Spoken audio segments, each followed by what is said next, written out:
Well, the Prime Minister looked like a happy little Vegemite himself there. Joining me live from the Gold Coast is Employment and Workplace Relations Minister Murray Watt. Murray Watt, thanks for your time. G'day, Andrew. Good to be with you and happy Easter. Oh, happy Easter to you too. I appreciate you spending Easter Sunday with us. Let's ask about this plan that you announced yesterday to legislate to enshrine penalties in awards. Aren't there times when workers are happy to trade off penalties to get a decent pay rise? There are, Andrew, but our view is that should happen through enterprise bargaining negotiations, which are supervised by the Fair Work Commission and have a range of safeguards in place, such as the need for the agreement to pass the Better Off Overall test. What we're saying here is that penalty rates matter. Penalty rates are paid on weekends and public holidays, and they are special times. That's when we all get together for birthday parties, family gatherings, grand finals, and they deserve to be recognised as special. And for the workers, for instance, who are working over this Easter, they deserve to be paid their penalty rates for giving up some of that special time to serve the rest of us, whether it be in the shops or cafes. So what we're saying is that awards are a safety net. They set the base minimum pay and conditions for workers, and we shouldn't have a situation like we do at the moment where the big supermarkets and other big employers and big business groups are trying to strip penalty rates out of awards without properly compensating people for that. Well, is the government looking to take this even further? Would you look at taking the setting of awards away from the Fair Work Commission and make them a decision at the Cabinet table? No, we wouldn't do that, Andrew. I mean, there's been a long-standing practice in Australian workplace relations where we do have an independent umpire, being the Fair Work Commission, whose job it is to set those minimum rates of pay. They do a range of other things as well, such as setting the minimum wage every year. And having that independent body is important. But what's also important is that the government of the day take a position on these matters. And what we've said is that we think so why take power off the Commission here other than to try and get re-elected? It's not so much a matter of taking power off the Commission, Andrew, as giving them guidance about what the parameters should be. I mean, the Fair Work Act is full of guidance and parameters that's provided by the government of the day and the Parliament towards the Fair Work Commission about minimum standards, about things that need to be retained in awards and agreements. And what we're saying is that penalty rates fall into that category. It's really disappointing that we saw Peter Dutton yesterday say that he won't support this and he's prepared to stand by. Are you giving them guidance, or are you legislating so that they can't take them out of awards in exchange for a pay rise? Is that guidance, or is that taking away their power? Well, what we're doing is setting the parameters of what must be included in awards and what cannot be removed from awards. And we think that penalty rates are an important part of people's pay packet. I was yesterday in Brisbane with a range of retail assistants, hospitality workers, banking and clerical workers who rely on those penalty rates to be able to pay their bills. And we shouldn't have a situation in Australia where big business groups can roll into the Fair Work Commission and demand that those penalty rates be removed. But again, this is what Peter Dutton is prepared to let happen. He has said that he won't support our legislation, just like he has said about a week or two ago that he won't support a real wage increase to the minimum wage. And all that shows is that Peter Dutton will allow pay rates to be cut if he wins the next election, just like he'll cut Medicare and a range of other things. All right, we'll get to the Medicare or Mediscare campaign later. I understand you're called the Labor Party, but you've gone so far on industrial relations in this term of government, one could almost call it reverse work choices, Murray Watt.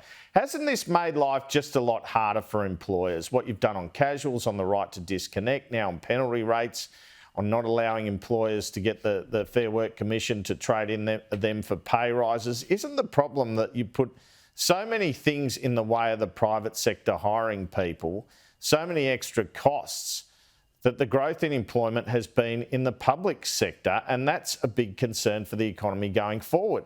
For example, since 2022, 70% of jobs created, or roughly 70%, were in non-market services. Only 99,000 of the 484,000 new jobs created in 2024 were in the private market sector. Do you acknowledge you're putting barriers in the way of small business and business employing people? No, I don't, Andrew. I mean, we obviously support small businesses growing, and that's why we've seen a record number of companies created over this term of office. We're seeing 25,000 new companies created every month, which is a record in Australia, far more than we saw under coalition governments of any variety before. We're also seeing historically low unemployment rates at the same time as we're lifting wages and bringing inflation down. So I would argue that that's very strong economic policy that's having that outcome. I mean, we need to remember, Andrew, that when we came to office, we were coming in after 10 years of a coalition government that had deliberately kept wages low. And that's why, heading into the last election, real wages were falling. They weren't keeping pace with inflation. We go into this election with 5 quarters in a row or 15 months of seeing wages rise above inflation, a complete mirror image of the situation that we inherited from the coalition. Yes, but at the same time, seeing record numbers of companies being created, historically low unemployment. What sort of economy are we going to have if all the new jobs are in the NDIS, in health, and in government services, including a whole bunch of more public servants? Is that what you want to see? Well, for starters, 4 out of 5 of the jobs that have been created in this term of office have been in the private sector. Some of them have been in government-funded services, admittedly, but many of them have been in what you might call the market sector, in the cafes, in the shops, right around Australia. So we have seen strong growth of jobs in the private sector, and that's the way we want to see it. The most recent GDP figures showed that we are seeing economic growth rebound, particularly in the private sector, and that's terrific to see as well. But also, we make no apologies for properly funding our government services, and that's something that Australians wanted to see. To give you one example, aged care. You'll remember the Royal Commission that operated under the former government. Titled Neglect was the name of the report, which showed gross underfunding of our aged care services under the former government. So we make no apologies for funding more aged care workers, funding a pay rise for those workers so they stay in the sector. Do you make any apologies for running up $40 billion deficits a year? Well, no. I mean, obviously the economic conditions have changed somewhat over the last 12 months, Andrew. But again, we've delivered 2 consecutive budget surpluses. No government has done that for 20 years, coalition or Labor.